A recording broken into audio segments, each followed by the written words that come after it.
He took credit for a key company initiative. Nearly 10 years later, it cost him a job. About a decade ago, I walked into what many would have considered a sinking ship. A small manufacturing company, once bustling with 50 employees, had collapsed under its own inefficiency. When I arrived, only 3 remained. Not out of loyalty, but because the owner whittled the team down to bones and hoped that someone could rebuild something worth saving. I cut the unnecessary, overhauled processes, and made targeted investments in technology.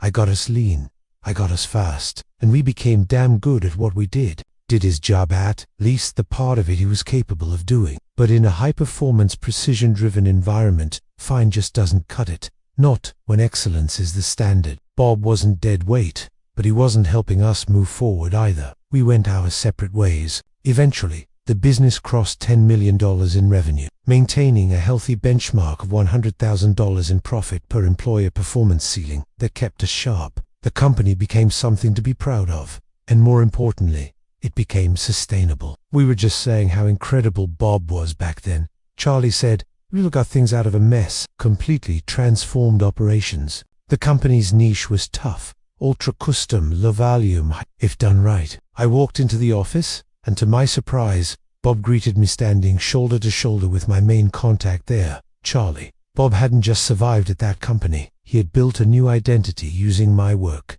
my decisions, my years of sacrifice.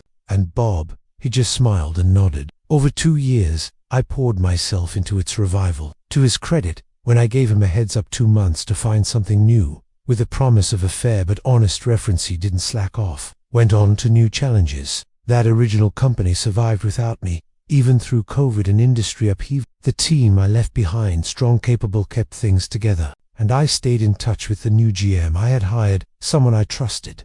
But time, in my experience, is an honest broker. He kept producing in the narrow area he was competent in. I respected that. I gave him room to interview, keep his dignity. I even hoped he'd find a better fit. Along the way, I hired a guy we'll call Bob. The GM didn't know Bob personally.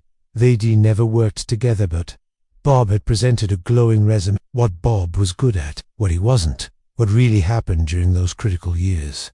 I laid out the reality quietly and clearly, like something had finally realigned. But when it does, it doesn't shout. It just quietly turns the page, full of transformative work. From his time at the company, Bob was ...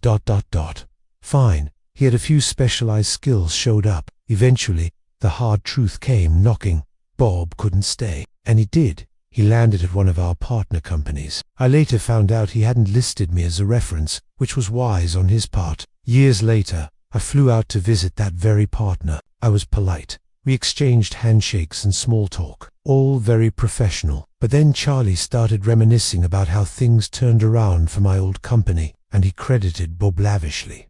I frowned. I waited for the context, the clarification, the nod to the reality of the work I had done. It never came. Charlie offered a single throwaway Cayman. Well, a guy on the hill helped too, like I was some lucky sidekick. In that moment, I understood something. Sometimes people don't just fail to correct a life, they build a narrative around it. And I said nothing. I shook their hands, smiled, and said only, "Well, I'm glad Bob found a good fit." Because honestly, what was there to gain? People like Bob can win the short game.